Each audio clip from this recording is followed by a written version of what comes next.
Hello everyone, I was supposed to release this video back in March, but I have no idea what happened. I made all the videos at the time. I think I had them in my iMovie. For some reason I never brought it out. So this video is comparing the Skunk2 copy to the original manifold and the porting and the polishing job to get the most performance as you need. My idea was to get a dynode NA, but as you know, I'm running turbo right now, so we'll have a dyno soon and I can at least show you the curve. So without further ado, just watch the video.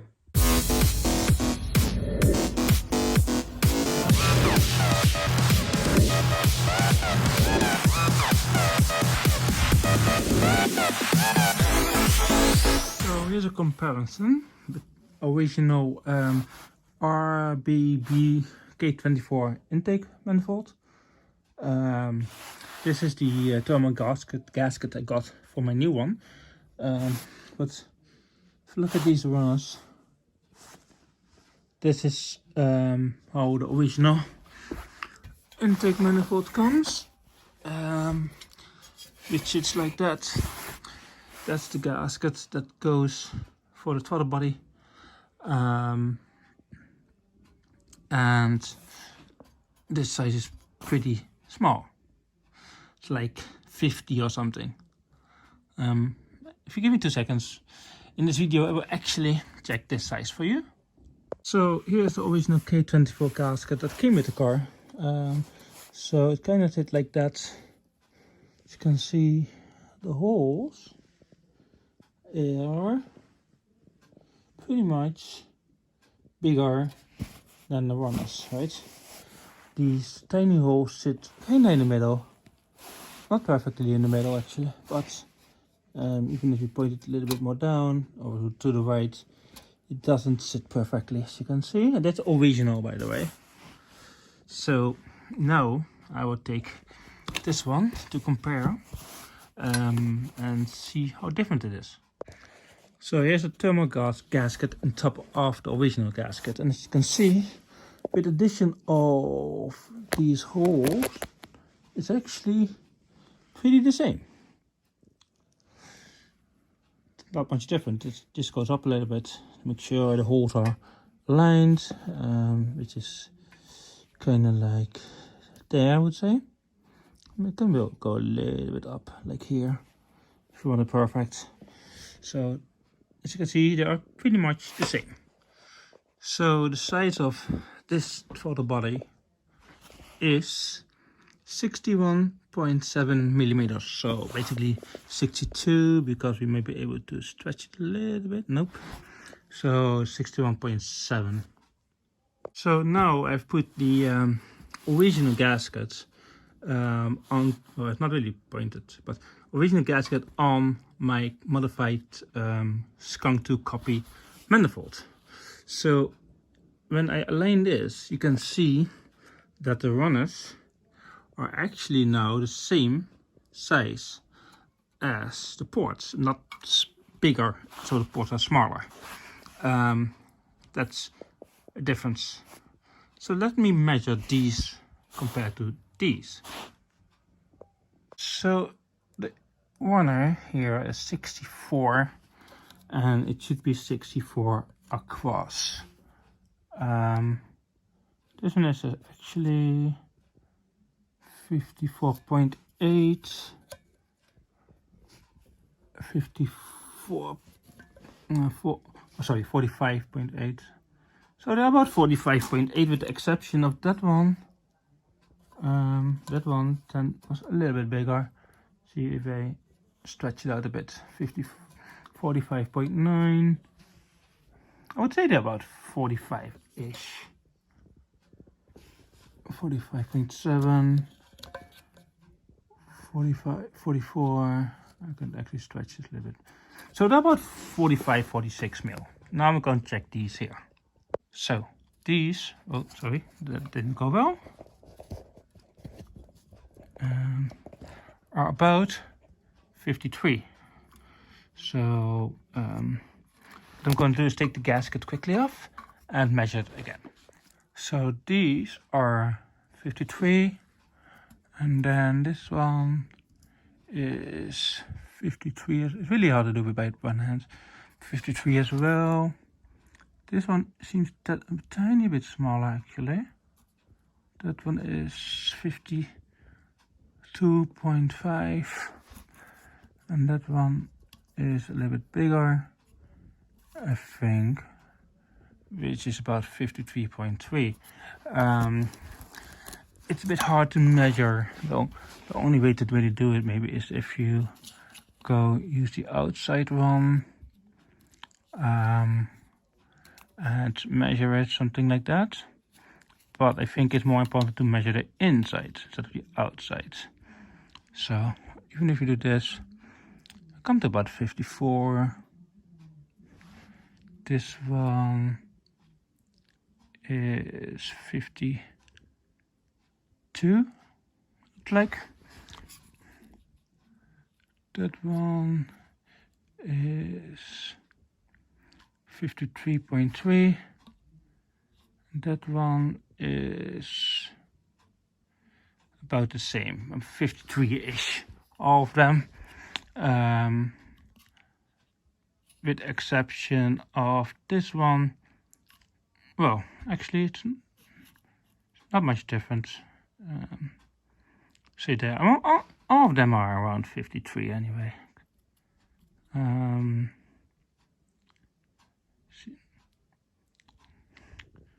So yeah, about 53 each. So that's quite a bit bigger. If I take my thermal gasket, it's the same situation, same story. The runners are a lot bigger than these. So the throttle body itself, the inside diameter should be 74, 75 it says here, but I know it should be 74, 75 mil. So with all that air coming in compared to that tiny hole, should do quite some performance gain, I would say. So the next thing I measured was the height of these runners, basically till that little lip there, which came out to 36. And if you don't believe me, I'm going to put this one in. I'm going to stretch it a bit, and it comes to about, well, depends on how you measure it. I'm doing it now with one hand, but it came to 36. So 36.4, around 36. So now I'm taking these and doing the same thing, and they're coming to 40.8 on actually almost all of them, with the exception of that one, which is 38, and that one is 42. But it's still a lot bigger than should be. Yeah, 40.3-ish, and then 41.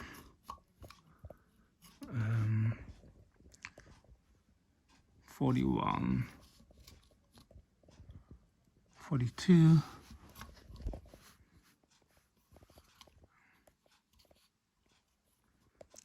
it's pretty hard to measure somehow with one hand. Also, I don't know how exactly my measuring tape is, but it's about 40, I would say.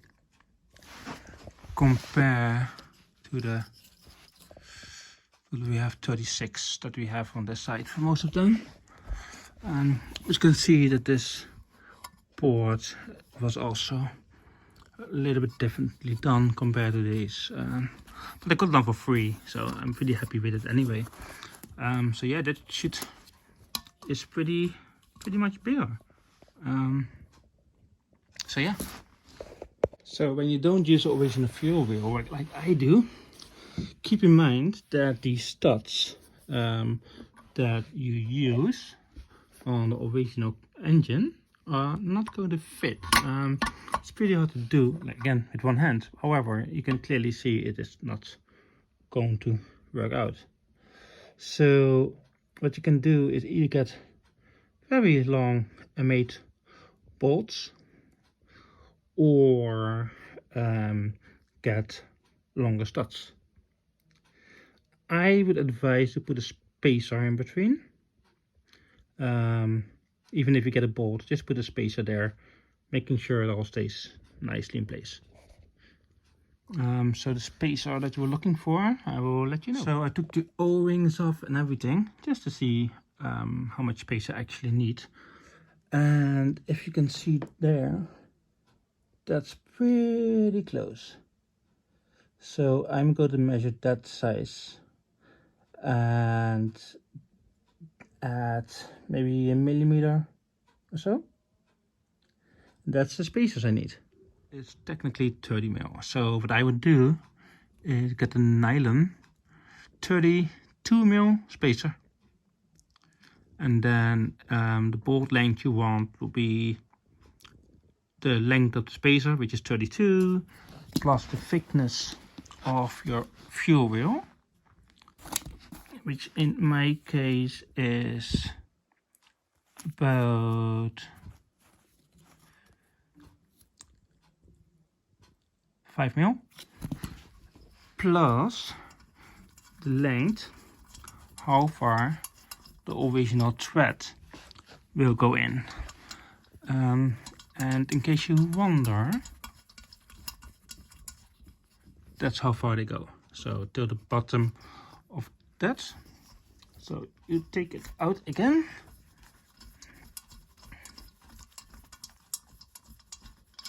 And then you measure that side. So in that case, for me, on my fuel wheel would be about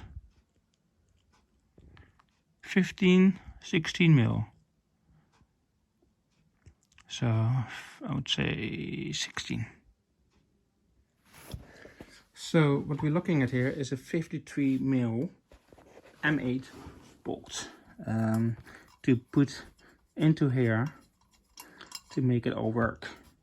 Then we're looking into those are these, in case you wonder. I think it's not fine, doesn't look, but the bottom is definitely different than the top. So I just need to figure out if this is fine or not. Anyway, you're looking around 53 mil bolt with my spacer there, and 32 mil spacers between there and the fuel wheel. That's a measure that these go completely in, and if you have nylon spacers, you can smash them down a little bit or sand them down. So always better to buy bigger. Now the other thing is that, so I have somewhere original map sensor, which is here, which you kinda can't really put in there. I'm not going to try it either.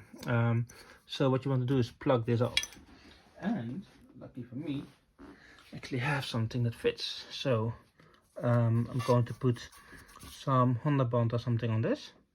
And I don't even know where I got this from, but it fits absolutely perfect in here, right there,